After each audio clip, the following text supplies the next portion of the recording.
அனைவருக்கும் வணக்கம். வல்லமை தாராயோ காணொளி உங்களை அன்போடு வரவேற்கிறது.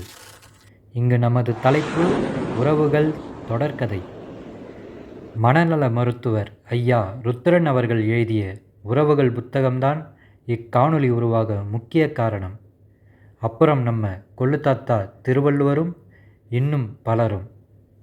கொடுத்தலும் இன்சொலும் ஆற்றின் அடுக்கிய சுற்றத்தால் சுற்றப்படும்.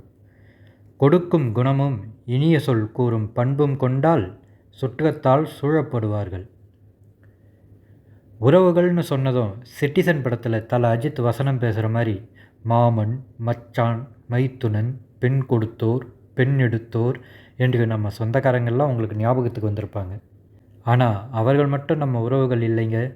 நம்ம நண்பர்கள், அக்கம் பக்கத்தினர், கடனாக காப்பித்தூள் வாங்கிட்டு போனவங்க, கடனாக நமக்கு சக்கரை கொடுத்தவங்க, எதிர் வீட்டிலும் பக்கத்து வீட்டிலும் நம்ம கூட உரிமையாக சண்டை போட்டவங்க, தூர பயணத்தில் நம்ம கூட ஒத்தாசையாக பேசிக்கிட்டு வந்தவங்க. இவங்க மட்டும் இல்லைங்க, நம்ம வளர்க்குற செல்லப்பிராணிகள், நாய், பூனை, நம்ம வீட்டு தோட்டத்துக்கு எப்போ வந்து போகிற அணில், சிட்டுக்குருவி, காக்கான்னு வேறு உயிர்கள் கூட நம்ம கூட பழகிட்டா நமக்கு உறவுகள் தாங்க. இதோட முடியலைங்க நம்ம உறவுகள். நம்ம உறவுகளின் வரிசையில் அடுத்ததாக இணைவது உயிரற்ற பொருட்கள். அதாங்க பைக்குக்கு பேர் வைக்கிறது, காருக்கு சோறு வைக்கிறதுன்னு ஆசையாக வாங்குகிற பொருள் மேலே ஒரு தூசி படிஞ்சால் கூட துடிச்சு போயிடுவாங்களே, அப்போ அதுவும் உறவாகிடுதில்ல. புரியலையா? சொந்த பந்தம் இருக்காங்களா, அவங்க ஒரு உறவு.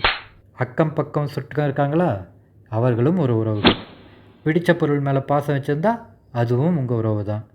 இப்படி உறவுகள் பல பரிமாணத்தில் இருக்குது. டேய் என்ன தாண்டா சொல்ல வரேன்னு நீங்கள் கேட்குறது தெளிவாக கேட்குதுங்க. சொல்கிறேன். நம்ம வல்லமை தாராயோவில் ஒரு காணொளி வருதுன்னா அது நம்ம வாழ்க்கைக்கு பயனுள்ளதாக இருக்கும். இப்போ நம்ம உறவுகளை நம்ம வாழ்க்கையோடு இணைக்கிறேன் பாருங்கள்.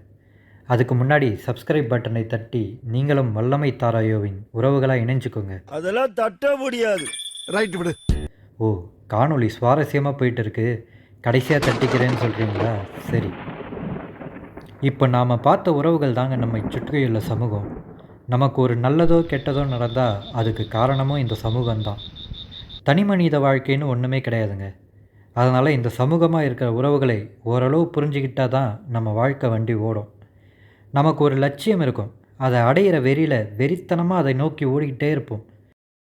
அவ்வளோ வெறி மாப்பிளைக்கு நீங்கள் நினைக்கிற மாதிரிலாம் ஒன்றும் கிடையாதுங்க. வெறி கொண்டு ஓடிக்கிட்டு இருக்கும்போது இந்த கௌசிக் கொண்டா அப்படிங்கிற மாதிரி இந்த உறவுகள் வரும். நாம் அவர்களை கண்டுக்காமல் உதாசீனப்படுத்தி நம்ம வேகத்துக்கு வேகத்தடையாக நினச்சி உதறி விட்டுட்டு போயிட்டே இருப்போம். ஒரு கட்டத்தில் வாழ்க்கையில் அடிபட்டு உடஞ்சி போய் சோர்ந்து திரும்பி பார்ப்போம். அப்போ ஆறுதல் சொல்லவோ அறிவுரை கூறவோ தட்டி கொடுக்கவோ நமக்கு யாருமே இல்லைன்னு அப்போ தான் புரியும். ஆனால் தலைவர் சொல்கிற மாதிரி ரொம்ப தூரம் போயிட்டோம், முடிக்காமல் திரும்ப முடியாதுன்னு நொந்து நூடுல்ஸ் ஆகி எப்படியோ இலக்கை அடைஞ்சாலும் அது முழுமையான வெற்றியாக இருக்காது. யாருக்காக ஓடுறோம், எதுக்காக ஓடுறோம், எவ்வளோ தூரம் ஓடுறோன்னு தெரியாமல் ஓடிக்கிட்டே இருப்பது தான் வாழ்க்கை.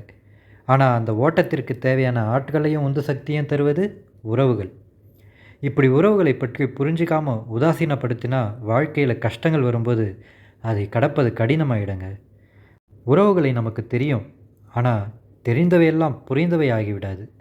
சில உறவுகள் நமக்கு நிம்மதி கொடுக்கும், சில உறவுகள் நம் நிம்மதியே கெடுக்கும். மனதை உலுக்கி தூக்கத்தை கெடுக்கும் உறவுகளும் உண்டு, அதே மனதை தாளாட்டி ஆறுதல் கொடுக்கும் உறவுகளும் உண்டு. உறவுகளில் நெடுதூர பயணமும் உண்டு, சில நிமிட பயணங்களும் உண்டு. அன்பு காட்டவும், சிரித்து பேசவும், அதட்டி பேசவும், சகித்து போகவும், கோபித்து கொள்ளவும், சண்டை போடவும், சமாதானமாகவும், தட்டி கொடுக்கவும், தடுக்கி விழவும், காதல் சொல்லவும், மோகம் கொள்ளவும், தோல் சாயவும், ஆறுதல் சொல்லவும், ஆச்சரியமூட்டவும், அறிவுரை கூறவும், கொஞ்சி விளையாடவும் என நமக்கு என்றுமே இளைப்பாற உறவுகள் தேவை. அந்த உறவுகளை புரிந்து கொள்ள நமது வல்லமை தாராயோ சேனலில் உறவுகள் தொடர்கதை தேவை.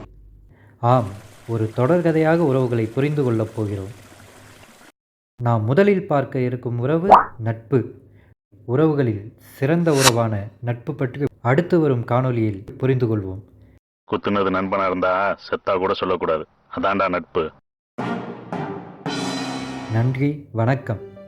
இக்காணொளியை நீங்கள் விரும்பினால் லைக் பண்ணுங்கள், உங்கள் பொன்னான கருத்துக்களை கமெண்ட் பண்ணுங்கள், உங்கள் உறவுகளுக்கு இந்த காணொளியை ஷேர் பண்ணுங்கள், மறக்காமல் சப்ஸ்கிரைப் பண்ணிடுங்க, பெல் ஐக்கானையும் தொட்டுடுங்க. நம் உறவு தொடரட்டும். மீண்டும் சந்திப்போம்.